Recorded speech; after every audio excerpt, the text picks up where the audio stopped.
I'm going to blow 4 downs kind of out of the water, if you don't mind. And we're going to go extra downs. What are Hendon Hooker's best landing spots? So this is purely from Hendon Hooker's standpoint, not from a content standpoint, not from a team standpoint, but where do you feel like he would best land and best make the biggest impact? Let's start with the team that I think everybody wants him and our listening audience to go to, and that's the Tennessee Titans. Would you give that a thumbs up, thumbs down on essentially what is first down, Caleb Calhoun? Would that be a good landing spot?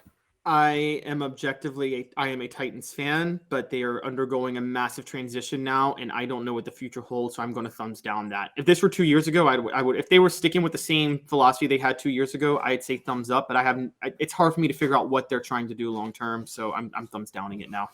I would have to go thumbs down as well. The Houston Texans.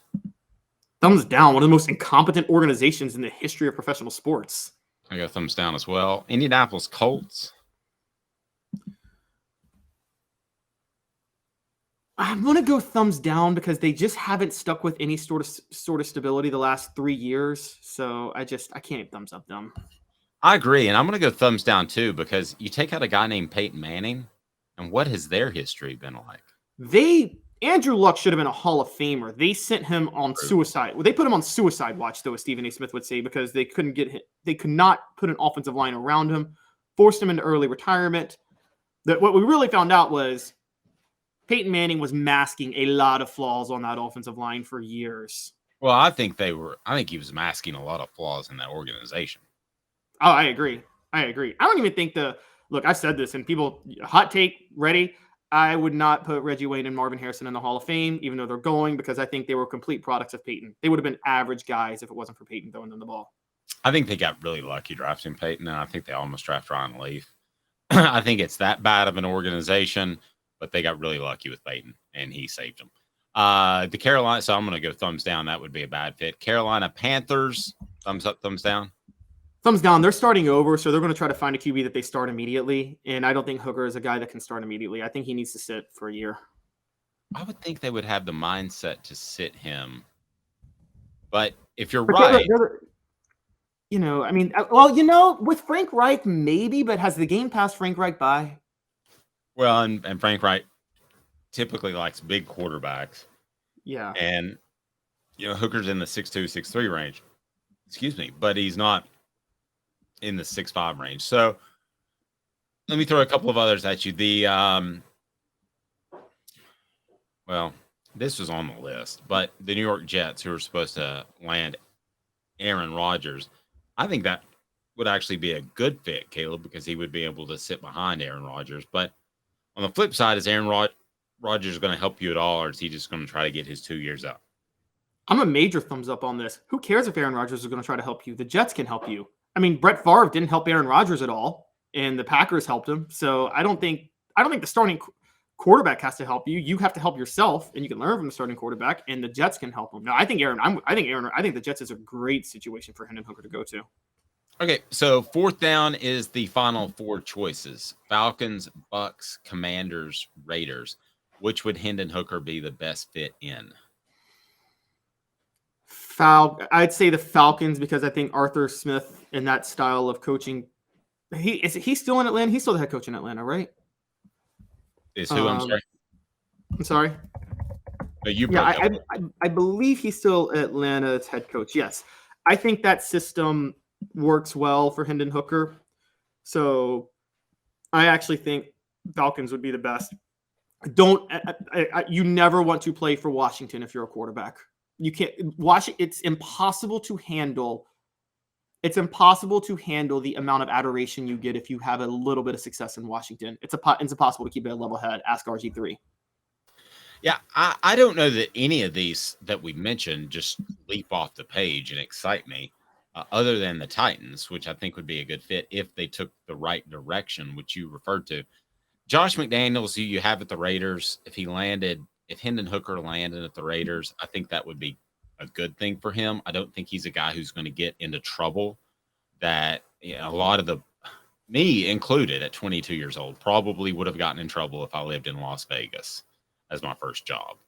but I don't think Hendon Hooker's going to have that issue being older and being a really balanced young man. And I don't think he's going to have issues there. So I think actually I would take out of that group the Raiders because of the coaching you could potentially get there. And Josh McDaniels, who, for those that don't know, was a longtime coach of the Patriots and was there for a lot of their success.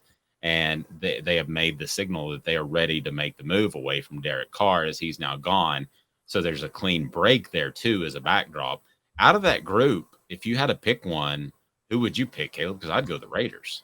I wouldn't go to the Raiders, and I'll tell you why. Josh McDaniels, in the Patriots system, you know this, there's a lot of receiver option routes that are more intermediate passing game, and that's Hooker's weakness. I mean, there's not going to be a lot of vertical shots you take in that. That's very true. And I think you need – so I'd still go Atlanta. The team we left out, I mean, because we talked about it, I mean, Seattle's his best team. Seattle is where you want to go if you're Hendon Hooker. No, I totally agree. But Seattle was not on this list of the latest one I pulled up. But I think and Seattle picks later in the first round. So they would either have to trade up or Hooker would have to be in that end of the first round. I hate to say this because this sounds awful, and I like Hendon Hooker, and I hope I'm wrong. But I feel like he is the ultimate smokescreen of this draft. I feel like he is being used as, hey, might creep up into the first 10 picks. Hey, might creep up into the first 5 picks to try to get somebody to move up. I feel like he is the ultimate smokescreen of this draft and will end up going into the first round, early second, despite all the optimism about going higher. Oh, I agree. I think that was because it came nothing. It came out of nowhere, if you remember, that you had Mel Kiper and everybody saying, we don't believe in Hendon Hooker. We have all these issues. And that was right after the combine. And then like a week later, with nothing else to show, with no new material whatsoever, all of a sudden Hendon Hooker's draft stock is rising through the roof. That doesn't make sense. The timing is way off. And I think that you're right. Teams are trying to overvalue his stock, hoping someone bites. But look, I'm just going to be honest. Right now, Hendon Hooker is he's tied for my second choice behind Bryce Young, and I'm not so sure I wouldn't take him above CJ Stroud if you're asking me quarterbacks for the NFL. It's easily above Will Levis and Anthony Richardson. Those will be 2 giant busts in the NFL. I agree. I've no debate amongst any of that, and I think that Hooker there's not a safe pick on the board, and that includes Bryce Young because of his size. But I think Hendon Hooker is one of the safest picks because you're hoping that Anthony Richardson turns from a workout star to a player. You're hoping that Will Levis isn't as cocky as he'd come across. So Will Levis has no intangibles, and he's not that good.